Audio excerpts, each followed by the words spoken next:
I own myself. The same is true of every other person on the planet. You don't own me. Your politician masters don't own me. I have no obligation to obey the arbitrary garbage that they call law. And I have no obligation to put up with it when you unthinkingly come to be a thug to force the politician's will on me.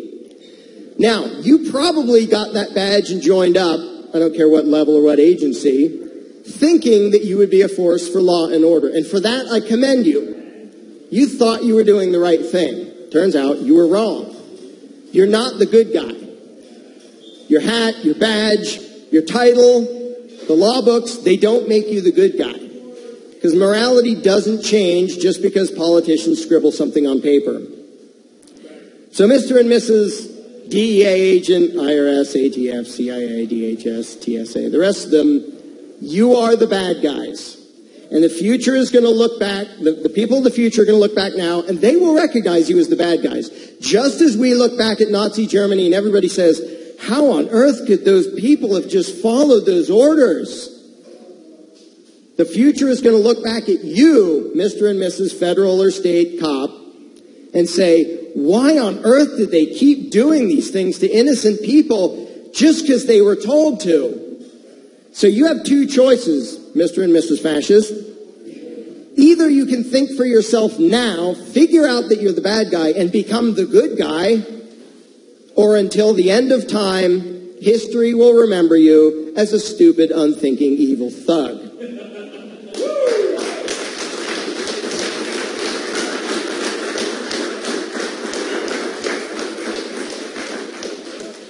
Now, Mr. and Mrs. Fascist, I want you to consider one thing when you're trying to decide who's the good guy.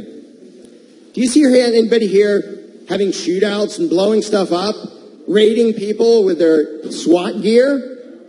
We say things. We express ideas. You spy on us. You invade houses. You put on your SWAT team and act like fascists. Who do you think that kind of hints is the good guy here? We say words and you violently attack us for it. And you call us terrorists.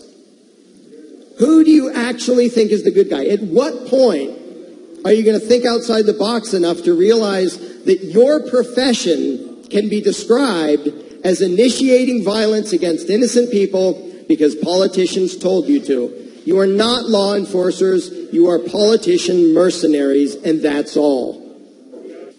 Here's the scary part, Mr. and Mrs. Fascist. You know what I want to have happen to you? I want you to put down your badge and join humanity. Here's the ironic part. While you're out there doing your thuggery, the people here, we don't want to enforce our will on you. We don't want you to spend your money on things we want. We don't want to force you to make choices that we want you to make. We want you to be free. You're attacking us because we want you to be free. How messed up is that? We want you to be free. You want us to be enslaved. Now, in the future, people will look back and say, how could anybody have been so stupid, so insane, so irresponsible to work for the DEA, IRS, ATF, whatever? What are you going to tell them if you're still alive? Well, it was my job. Where have we heard that? Only under every evil regime in the history of the world has that been the excuse.